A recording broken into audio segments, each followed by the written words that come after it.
बिस्मिल्लाहिर्रहमानिर्रहीम। मादो पढ़ंदासीं। ॿियो मादे खे स्टमक चइबो आहे। सिंधी में पाण खे पेट बि चवंदा आहियूं। ठीकु आहे, पेट या मादो। हाणे मादो इन जी शिकिल कीअं आहे? इहा हिकिड़ी ॻोथरी आहे जमो करण जी। मादे जी शिकिल अखर जे जहिड़ी आहे, उहो हीअं जे वांगुरु आहे, हीअं। ठीकु आहे, हीअं लड़ी ईंदो। अंग्रेज़ी अखर जो जे हूंदो आहे न, इन वांगुरु आहे। मादो टे कम कंदो आहे। मादे जा अहम कम। ठीकु आहे, हिन चौथी क्लास जे हिसाब सां मथे असां पढ़ंदा वेंदासीं, इन जा कम बि वधंदा वेंदा। हाणे पहिरियों कमु छा अथसि त खाधो जेको ईंदो उनखे जमा कंदो। खाधे खे जमा कंदो, जमा करणु। मादे जो पहिरियों कमु छा आहे? खाधे खे स्टोर करणु। जेको मथां खाधो आयो आहे उनखे छा करणु? जमा करणु। मादे जो कमु आहे खाधे खे हज़म करणु। खाधे खे हज़म करण में मादो वॾो मददगार थींदो आहे। डाइजेस्ट द, इंग्लिश में यादि कंदुसि। ठीकु आहे, डाइजेस्ट द फूड। खाधे खे हज़म करणु। ऐं हीअ यादि करे छॾियो त मादो ख़ासि तौर ते प्रोटीन खे हज़म कंदो आहे। इहो मां हुते लिखी बि छॾियां थो। टियों मादे जो कमु आहे खाधे खे मोकिलणु। काॾे?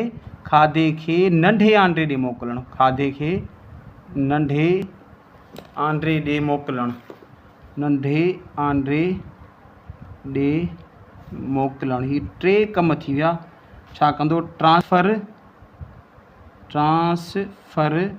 The food to small intestine. हाणे हे MCQs मादे जे बारे में यादि कंदो। पहिरियों MCQs आहे त मादो स्पेशली डाइजेस्ट द प्रोटीन। ख़ासि करे छा खे हज़म कंदो? Digest the protein.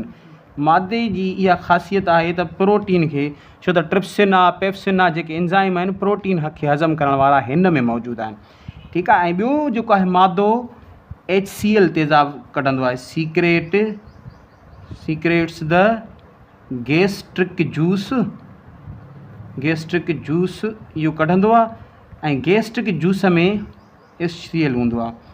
Gastric juice contain chloric acid. ही तेज़ाब मादे में हूंदो आहे। हिन HCl जा ॿ कम अथव। HCl जेको त जरासीमनि खे किल कंदो, किल्स द जम्स। जरासीमनि खे किल कंदो। ॿियो खाधे खे हज़म करण में मदद कंदो। Help the digestion of food. खाधे खे हज़म करण में मदद कंदो। ठीकु आहे। हीअ मादे जा टोटल MCQs यादि करे छॾींदा।